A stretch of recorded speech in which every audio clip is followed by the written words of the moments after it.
आज लाडक्या बहिणींसाठी सगळ्यात मोठी खुशखबर आणि महत्त्वाची बातमी। आज हजारो बहिणींना फायदा होणार आहे। ताजी अपडेट जाणून घेण्यासाठी हा व्हिडिओ शेवटपर्यंत नक्की बघा आणि तुम्ही चॅनलवर नवीन आला असाल तर चॅनलला सबस्क्राइब करायला विसरू नका। लाडक्या बहिणींनो, सगळ्यात महत्त्वाचं म्हणजे ई-केवायसी प्रक्रिया पूर्ण करणे।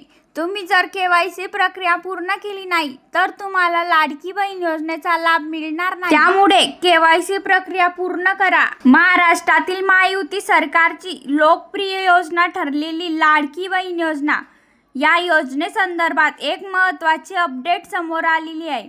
विधानसभा निवडणुकीच्या जाहीरनाम्यात महायुतीने या योजनेतील रक्कम 1500 रुपयाहून 2100 रुपये करण्याचे आश्वासन दिले होते।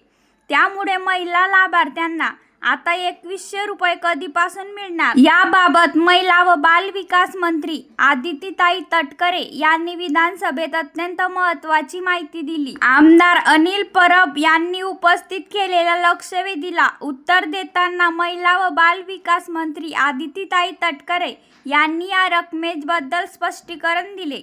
आदिती तटकरे यांनी सभागृहात सांगितले की मुख्यमंत्री माझी लाडकी बहीण योजनेच्या पहिल्या शासन निर्णयामध्ये समाविष्ट असलेल्या निकषांमध्ये कोणत्याही प्रकारचे बदल करण्यात आलेले नाही। या योजनेअंतर्गत 2,63,00,000 महिलांनी अर्ज नोंदणी केली असून त्यापैकी 2,52,00,000 महिला पात्र ठरलेले आहे। सुमारे 1.20 लाख महिला या योजनेतून बाद झालेल्या आहेत। लाडक्या बहिणींनो, तुम्हाला जर 1500 ऐवजी 2100 रुपयाचा लाभ घ्यायचा असेल तर ही 2 कागदपत्रे तयार ठेवा। ते म्हणजेच महाराष्ट्र राज्याचे रहिवासी असल्याचा दाखला आणि लाडकी बहीण योजनेचा लाभ घेणाऱ्या महिलेचे नाव रेशन कार्डामध्ये असणे बंधनकारक आहे, तरच तुम्हाला लाडकी बहीण योजनेचा लाभ मिळेल। तर विशेष म्हणजे लाडकी बहीण योजना आता ई-केवायसीच्या जाळ्यात अडकलेली आहे। सरकारी कर्मचाऱ्यांनी देखील निकष डावलून योजनेचा लाभ घेतला होता। निवडणुकीचा काळ असल्याने सरकारने त्यावेळी योग्य पडताळणी केली नाही, पण सरकारला मोठा आर्थिक फटका बसला। आता आर्थिक जड जाणवल्याने केवायसी केल्यानंतर 1500 रुपये महिना मिळणार आहे। मात्र केवायसी साठी 2 महिन्याची मुदत देण्यात आलेली आहे, तोपर्यंत पैसे मिळणार नाही। लाडकी बहीण योजनेचा लाभ घेतलेल्या कर्मचाऱ्यांची संख्या 8000 आहे। त्यामुळे सरकारने अंदाजे 15 कोटी रुपये गेले आहे। लाडक्या बहिणींनो, तुम्हाला जर या योजनेचा लाभ घ्यायचा असेल तर केवायसी प्रक्रिया करणे अनिवार्य आहे। सरकारने सूचना जारी केल्यापासून अंदाजे 18 नोव्हेंबर 2025 पर्यंतची अंतिम मुदत सर्व लाभार्थ्यांनी केवायसी प्रक्रिया करणे बंधनकारक आहे। दरवर्षी जून पासून केवायसी प्रक्रिया अपडेट करणे अनिवार्य असेल। सरकारचे म्हणणे आहे की योग्य पात्र महिलांपर्यंत निधी पोहोचावा याची खात्री करणे हा सरकारचा हेतू आहे। सर्व लाभार्थ्यांनी 2 महिन्याच्या आत केवायसी करणे आवश्यक आहे।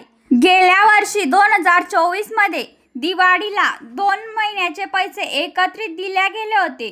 4था आणि 5वा हप्ता सरकारने एकत्रित दिल्यामुळे लाडक्या बहिणींना 3000 रुपये मिळाले होते, म्हणजेच एकूण 4500 रुपयांचा लाभ मिळालेला होता। त्याचमुळे यावर्षी सरकार अशी भेट देणार का याबाबत चर्चा रंगली आहे। मात्र सरकारने अद्याप कोणतीही अधिकृत माहिती दिलेली नाही।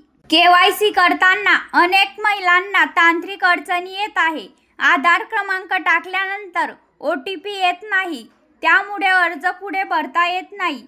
ज्यांनी अर्ज भरला त्यापैकी निकषात न बसणाऱ्या महिलांना पैसे मिळणार नाही, त्यांची नावे योजनेतून वगळण्यात येणार आहे। काल नांदेडमध्ये 600 महिला अपात्र ठरलेल्या आहेत। 2 महिन्याच्या आत केवायसी केल्यास त्यानंतर पैसे मिळण्यास सुरुवात होते, मात्र त्या कालावधीत केवायसी न केल्यास लाभ मिळणार नाही। त्वरित केवायसी प्रक्रिया पूर्ण करा। तुम्ही घर बसल्या सुद्धा केवायसी प्रक्रिया पूर्ण करू शकता।